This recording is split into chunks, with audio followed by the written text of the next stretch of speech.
Et bonjour à tous et bienvenue sur le compte d'AutoPlus. On est actuellement aux essais de la BYD Sea Lion 7, le nouveau SUV coupé sportif du constructeur chinois. Et on voulait vous présenter un petit peu l'intérieur de ce SUV qui reprend un petit peu les codes qu'on a déjà vus sur les modèles comme la Seal ou la Seal U. On a quand même une dalle lumineuse qui parcourt tout le tableau de bord, qui est en plus flottante, qui va donner un petit peu d'effet et de dimension à ce tableau de bord. Elle intègre le compteur numérique de 10,35 pouces.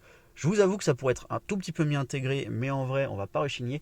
Sinon, il y a quand même beaucoup de cuir à l'intérieur. Il y en a sur les contreportes, le tableau de bord, la console centrale et même sur les sièges, des sièges en cuir.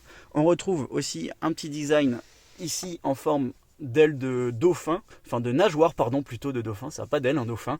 Voilà, c'est le style un petit peu de chez BYD pour cette gamme un petit peu océanique. Et enfin surtout, on va avoir cet écran central de plus de 15 pouces qui en plus pivote. Donc vous pouvez le mettre à l'horizontale ou à la verticale comme une tablette pour pouvoir profiter de plusieurs options. Seul petit défaut, la connectivité Android Auto et Apple CarPlay ne permettra pas de faire pivoter cet écran. Voilà, je vous le refais une fois pour le kiff.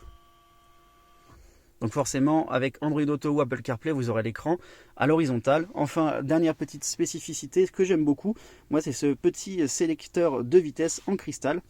Sinon, l'essai complet de la voiture sera à retrouver sur la chaîne YouTube d'AutoPlus. Et nous, on se dit à très vite. Ciao!